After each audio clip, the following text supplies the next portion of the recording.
அரங்கம் முழுசும் நிரம்பி வழிஞ்சது. மேடைக்கு ஒரு பெண் ஒய்யாரமா வந்தா. ஒரு பானையை எடுத்து தன்னுடைய தலையில வச்சா. அப்புறம் இன்னொரு பானையை எடுத்து அந்த பானை மேல வச்சா. மேடையை சுற்றி வேகமா நடந்தா. அத்தனை பேரும் கைத்தட்டினாங்க. இன்னொரு பானையை எடுத்து 2 பானைகளுக்கு மேல தலையில வச்சா. பலத்த கைத்தட்டல். மறுபடியும் மேடையை சுற்றி வந்தா. மொத்த கூட்டமும் ஆரவாரம் செஞ்சு கைத்தட்டி மகிழ்ந்துச்சு. ஆனா முன்னாடி உட்கார்ந்திருந்த ஒரு பெண் மாத்திரம் திரும்ப திரும்ப சொல்லிக்கிட்டு இருந்தா, இது வெறும் பயிற்சி தான். மேடையில் நின்ன நடனக்காரி இதை கேட்டு எரிச்சல் பட்டா.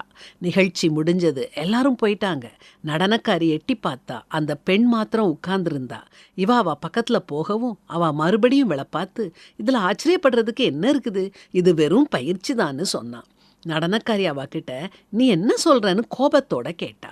அதுக்கு அந்த பெண், நான் என்ன சொல்றேன்னா, நீ இதை பல வருஷங்களா பயிற்சி செஞ்சதுனால தான் உன்னால இதை செய்ய முடியுது. இது ஒன்றும் மந்திர மாயம் இல்லைன்னு சொன்னான்.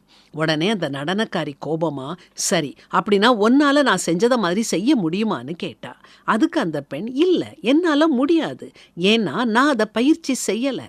ஆனால் நீ எந்த சிக்கலான கணக்கை நீ என்கிட்ட கொடுத்தாலும் நான் அதை மிக எளிதாக தீர்த்துருவேன், ஏன்னா நான் அதில் பயிற்சி பெற்றிருக்கேன்னு சொல்லி தன்னுடைய நோட் புத்தகத்தை எடுத்து காமிச்சா. ஆமாங்க, நம்ம எதில் அதிக பயிற்சி எடுக்கிறோமோ அதில் சிறந்து விளங்குவோம். இது குணத்துக்கும் பொருந்தும். நீங்கள் எப்போ பார்த்தாலும் புலம்பிக்கிட்டே இருக்கீங்கன்னு வச்சுக்கிடுவோம். அந்த புலம்பலே உங்கள் தினசரி பயிற்சியாகி நீங்கள் புலம்புறதுல மிகவும் திறமை பெற்றிடுவீங்க.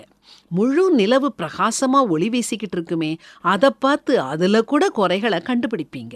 நீங்கள் துக்கத்தை பயிற்சி செஞ்சால் மகிழ்ச்சி உங்களை அடையவே அடையாது. நீங்கள் எரிச்சலை பயிற்சி செஞ்சால் அமைதியான தருணங்கள் கூட பதற்றமாக தோணும். ஆனால் சமாதானத்தோடு இருக்கிறதும் ஒரு பயிற்சி தான், நன்றியுணர்வு கூட. இது எல்லாமே ஒரே ராத்திரியில் உண்டாகாது. நம்ம தினசரி அவைகளை தேர்ந்தெடுத்து கடவுளை நம்பி வாழும்போது அவை வளரும். இந்த கேள்வியை உங்ககிட்ட கேளுங்க. நான் தினசரி உணராமல் எதை பயிற்சி செய்து கொண்டிருக்கிறேன்?